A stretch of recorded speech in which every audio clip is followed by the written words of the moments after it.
Moi, je suis d'accord avec Monsieur Haïssi. Quand un président fait les choses, on n'a pas besoin de limiter les mandats. Vous remarquerez qu'il y a deux choses qui ont été imposées par les États-Unis après l'explosion de l'Union soviétique. C'est la peine de mort dont les pays, ils ont obligé tous les pays, surtout les pays faibles, à, à mettre de côté la peine de mort, et ceux qui étaient condamnés, donc on les exécute pas, ils restent en prison, et puis limiter justement à 2 mandats tout ce qui est présidentiel. Ça, ce n'est pas normal. Ce n'est pas normal. Et ces informations-là, tout le monde n'a pas accès parce que tout le monde ne peut pas chercher, ne sait pas chercher et ne sait pas. Si on n'a pas suivi depuis les années 70 les dossiers, ça on ne le sait pas. De quoi je me mêle? C'est ça. Aujourd'hui, les Iraniens nous ont prouvé que les États-Unis, c'est pas. Il y a une différence entre la puissance et puis la force. Il y a une différence. C'est vrai que les États-Unis sont puissants, mais ils n'ont pas la force de s'attaquer à tout le monde. Donc 2 mandats, c'est pas. Je dirais qu'au niveau de la Constitution, la changer, pas la changer, il faut faire une Constitution. Déjà, c'est par là que commence la souveraineté. Une Constitution qui convient à un État, qui convient à la population de cet État et qui convient aussi à la stratégie qui est menée par cet État dans les objectifs qu'il veut atteindre pour le développement. 2 mandats, si quelqu'un fait bien les choses, pourquoi le limiter à 2 mandats? Donc, il n'y a pas de raison de le limiter. Mais quand quelqu'un a échoué sur toutes les promesses qu'il a faites et il est en train de brader les richesses du pays, c'est pas normal. Il faut qu'on se rende compte quand même que l'Afrique, au niveau démographique, on lui fait la guerre parce que c'est le seul continent où la démographie est normale. Elle est tout à fait normale. Sur le continent américain ou le continent aussi européen, tout ça, la démographie n'est pas normale. On fait plus d'enfants, on se marie plus, les LGBT, il y a plusieurs facteurs. En Russie, c'est les guerres successives qui ont fait que la Russie, ils sont 147, je parle des purs Russes, je ne parle pas de la fédération, 147 millions pour toute cette géographie, il y a un problème démographique. Et c'est pour cela que la Russie est allée vers une fédération pour essayer de peupler un petit peu ce territoire. Nous, en Afrique, on n'a pas ce problème. Et puis, d'après des études faites entre 2050 et 2060, nous allons dépasser les 2,5 milliards, masha'Allah, comme on dit, que Dieu nous préserve du mauvais œil des ennemis.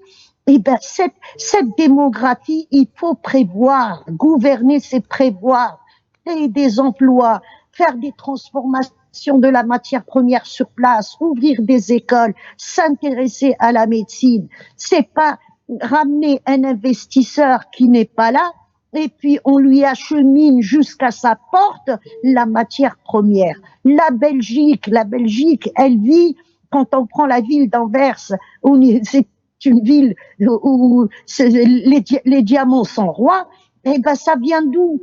Ça vient de la RDC. Et puis, on utilise des enfants pour tout ça, on utilise même des gens malades, pour extraire du diamant qu'on envoie chez les Européens.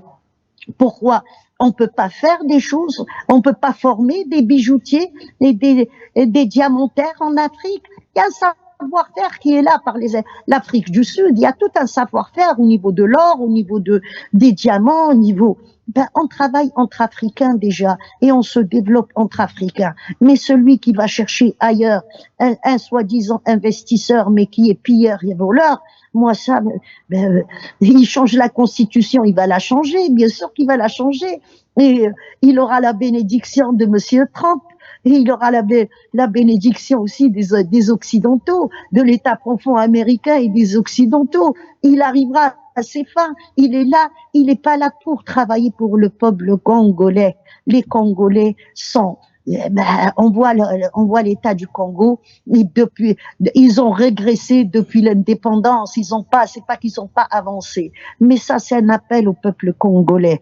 Il faut se réveiller. Un président, il est là, il travaille, il est à la solde de la population, il est payé avec votre argent. Il faut se réveiller. Réellement, il faut bouger. C'est un président, c'est un fonctionnaire d'État. Moi, je porte pas les gens, c'est un président. Et il faut être comme ça. Pourquoi? Parce que il est payé par mon argent, par l'argent du contribuable. Mais ça, en Afrique, on a inversé les rôles. Eh ben, je vous dis, c'est pathétique. À un moment où le monde est en guerre, où l'Afrique est vraiment ciblée, on y reviendra au deuxième sujet. Le monsieur, il veut prolonger son mandat. Et puis, monsieur, ici, je vous donne l'information, toutes les promesses sont caduques. Au niveau tactique, oui, il y a une amélioration, mais au niveau stratégique, rien n'a été fait. Rien n'a été fait, sauf continuer à piller le pays, et puis les Congolais continuent à mourir au profit des Occidentaux. Mais Linda Larbaoui, quand vous parlez de stratégie d'État et d'objectifs de développement, est-ce que selon vous, la République démocratique du Congo dispose aujourd'hui d'une vision stratégique suffisamment stable sur le long terme? Il n'y a aucune stratégie pour travailler les intérêts du peuple congolais. Aucune. Et c'est volontaire.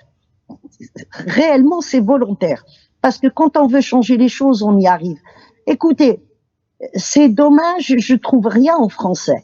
Les Américains ont quitté l'Afghanistan en 2021.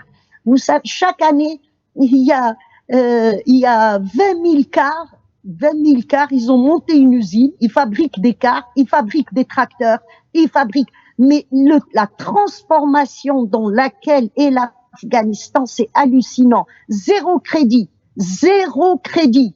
Et puis leur argent est toujours bloqué par les Américains. Ils sont sous sanction. C'est pas parce qu'ils ont quitté le pays que les Américains ont laissé pour 85 milliards de dollars de matériel militaire défaillant. Ils ont tout réparé. Et c'est pour cela que Trump voulait retourner là-bas, c'était pour récupérer le matériel. Ils ont réparé les hélicos, les avions, mais c'est fabuleux. Ce qui se passe en Afghanistan, c'est une révolution. Pourquoi on ne sait pas faire, nous, en Afrique? Le berceau de l'humanité, on ne sait pas faire tout ça.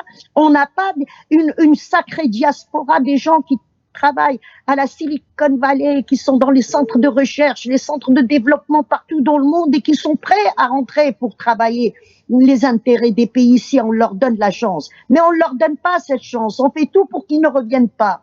L'Algérie compris, hein, cette politique a été pendant longtemps exercée. Pourquoi? Parce que l'incompétent qui a un poste clé, il a peur de voir quelqu'un arriver avec des capacités et des diplômes et qui lui prennent la place. C'est ça la politique qui est exercée, sans parler de la corruption, sans parler de les passe-droits. Au lieu d'embaucher des compétents, on embauche des gens qui ont une allégeance comme ça. On risque pas de coup d'État. Pourquoi? Je vais vous raconter une chose qui s'est passée en 75 par Kissinger. Kissinger, c'est lui qui a fait la politique extérieure des États-Unis. Et ben, en Arabie Saoudite, il était parti voir le roi Faisal. Il lui a dit deux choses. Il faut pas avoir une armée puissante, comme ça vous risquez pas le coup d'État. Et il faut pas non plus avoir une masse de travailleurs, comme ça vous risquez pas une déstabilisation à travers les syndicats et à travers aussi les manifestations et les grèves. Eh ben, on est à ça en Afrique. Nous sommes à tout ça en Afrique. Et toute l'Afrique confondue, du nord au sud, nous sommes à cette politique qui est appliquée.